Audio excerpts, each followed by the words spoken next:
I'm trying to show you just how awful this got, how commanding these rages got. I was raging inside. There was just incredible energies.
Do you have news from Henry? Initially lovely, she said. But that love turned into hate. Kill that bitch, I had to catch up with her. And I cut his dick off and shove it in his mouth. And then take a baseball bat and run it straight from his mouth to his ass. Just deep as I can chop. I had to take like a stock, run it all the way down. And let it come out his ass. And then put him on a barbecue pit. And all them police out there on the street. And don't even tell it's a dead person, after they eat it, and then say, well, you just ate a human body, you see. That's what I would do.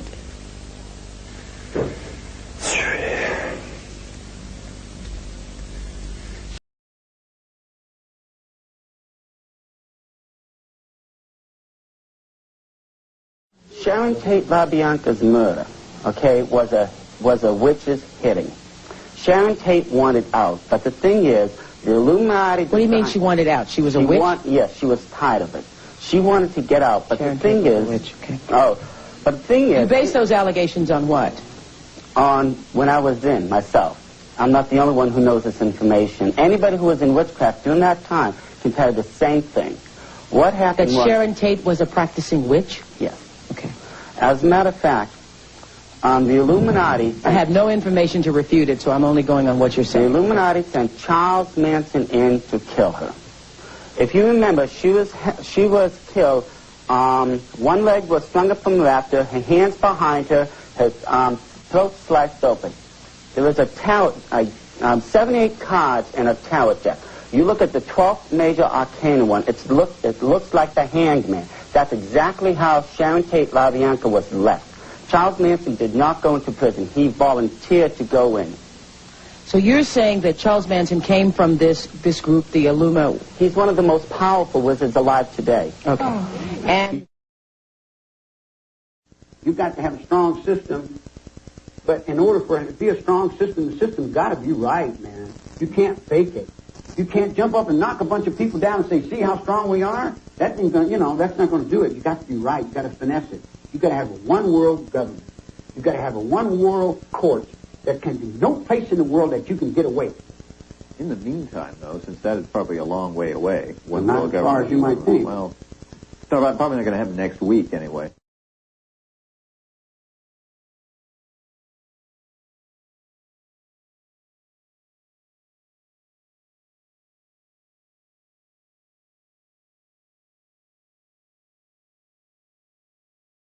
In 1993, announced that the entire spree was engineered by a satanic cult, and others had participated in the plot. Of course, everyone had played a role as far as the chanting and the praying. Everyone had a role in that, and understanding that, this was going to be another sacrifice to our gods. Bunch of scumbags that they were. Our gods, Lucifer and his crew, and we said, yeah, this is going to be another one for you, And I said,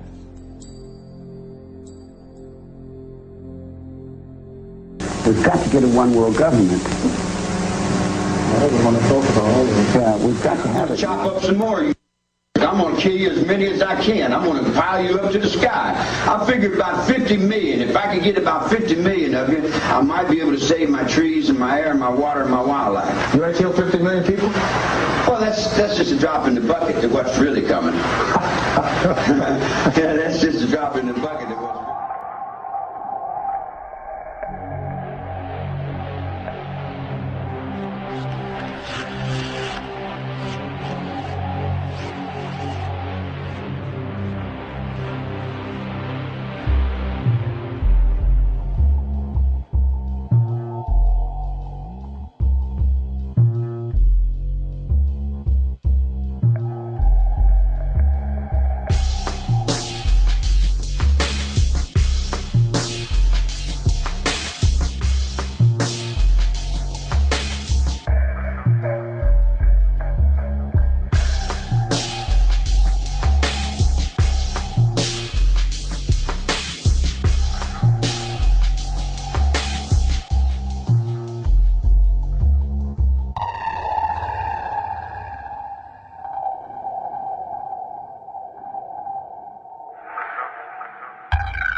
Satan's world, hoping to stop Ramirez and others like him. His mission earned him the nickname Satan Sleuth. He spends his time tracking Satan lovers, those who have sold their souls to the devil. Inside Reports' Dan Housley takes us into the demonic world of the Night Stalker and the man who followed Ramirez into its living hell.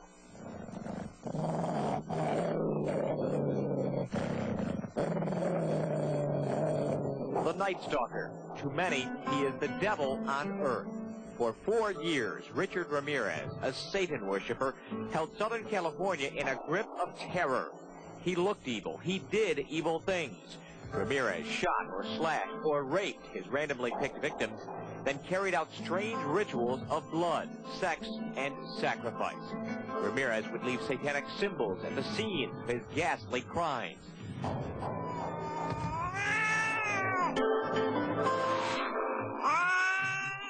Finally, more than 40 crimes, including 13 murders later, the Night Stalker was caught. Unrepentant, he flashed the Satanist sign of the pentagram at one of his court hearings.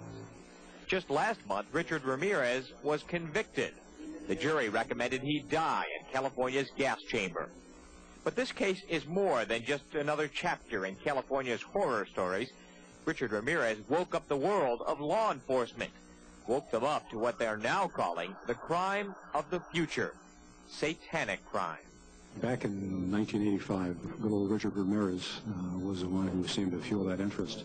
Police Sergeant Randy Eamon of the Baldwin Hills, California Police Department teaches fellow officers about Satanism and the wicked acts of some of its followers. He had a decomposing goose's wing on here with candle wax all over it, some of the other things on the table over there. And he was like this, dripping blood off of his nose all over this. Eamon says more and more police are investigating crimes that are done in the name of Satan. Crimes that range from graffiti, vandalism, and animal mutilation to pornography, child abuse, cannibalism, and murder. There is no doubt in my mind that there are adults in the United States of America and abroad, not just the United States, abroad, who are participating in blood rituals, blood drinking, mixing of urine with blood, eating of feces, eating of animal parts, who are taking it one step further and committing human sacrifices. It was over that way. It was just about sunset on the high desert of Southern California when Sergeant Eamon took our inside report crew to the actual location of an occult ritual he recently investigated, where this pile of bones was found. We found inside a circle charred animal hairs from animals, bones, and what's even more interesting is a series of tennis shoes, all from the left shoe of appeared to be young teenagers, different brands, different colors, different sizes, and what's even more interesting is no shoelaces on any of the shoes, only left shoes. It appeared to us that they were probably involved in some type of ritual or initiation, and the individuals removed the tennis shoe to show allegiance to their cult leader or Satan. Eamon says satanic crime is one of the hardest types of crime to investigate. Many of the cops at his seminar say they often feel their hands are tied. They know a crime has been committed, but most of the time, no body is found. They did sacrifice little babies. Often what they would do is they would have the people within the cult have the children, and then once the baby was born, they would sacrifice the baby there. That way they didn't have any records or anything of the baby being born, because they would do it all within the cult. In order to communicate with Satan through his, what he calls, gatekeeper, they have to engage in a ritualistic Sabbath somewhere up in the valley, and they partake with 13 people. As part of his lecture, Eamon uses a video that can be rented at most home video stores. The film dramatizes a satanic blood ritual. By the way, if you want to rent this, it's a couple of bucks at any local video store. The concern that I think all of us have is, let's say that it has been staged. There's nothing wrong with that. What about the kid that sees this and figures, well, I'm going to go do the same thing? Eamon says children are often the victims of Satanists. This 17-year-old boy he interviewed claims to have been present at a human sacrifice when he was only 6 years old. We have hidden his face because the young man now fears retaliation. And he turned around the knife around him, and he stabbed her right in the middle of her chest. Eamon says he will continue to be a Satan sleuth. This despite the fact that since he began his investigations and lectures on devil-related crimes, strange, unexplained things have happened to him and to his children. My oldest son, I would have to say, was attacked, for lack of better words. He was in his bed, and he told me a year later he felt like something was inside him tearing him up. And he literally had his hands in front of him reaching toward the ceiling and had silver-dollared eyes saying, "Get away, get away." 5 minutes later, my younger son was in the lower bunk bed, and I'm downstairs, and I hear this quiet little voice call for Pop. So I go upstairs and said, "Well, what's wrong, Chris?" And he's looking at me, he's looking through me, and he said, "Daddy, I can't see." I mean, just the lights on, nobody's home. And he was blind for about 5 minutes. I know law enforcement, the cops hear this and think I'm nuts. But I found a pentagram about this big in my carpet, almost like someone had etched their finger. I stepped on it, and it wouldn't go away.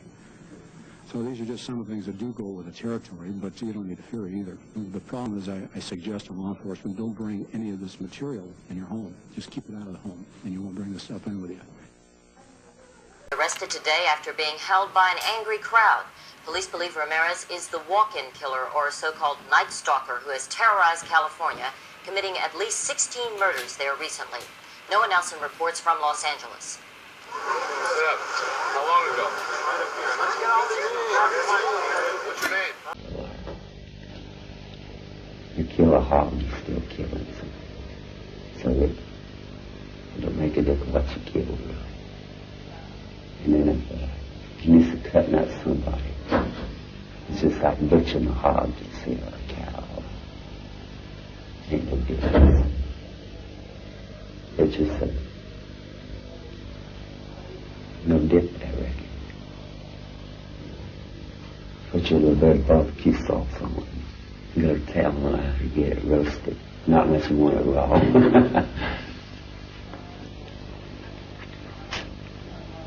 That was 1 week before I murdered my mother. I said, she's got to die, and I've got to die, or girls like that are going to die. And that's when I decided I'm going to murder my mother.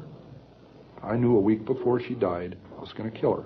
And she went out to a party, she got soused, she came home, went to sleep. I was woken up by that, came out. I walked up to her bed. She's laying there reading a paperback, as many thousands of nights before. And she said, "Oh, I suppose you're going to want to sit up all night and talk now." Shit. I looked at her, I said, "No." I said, "Good night."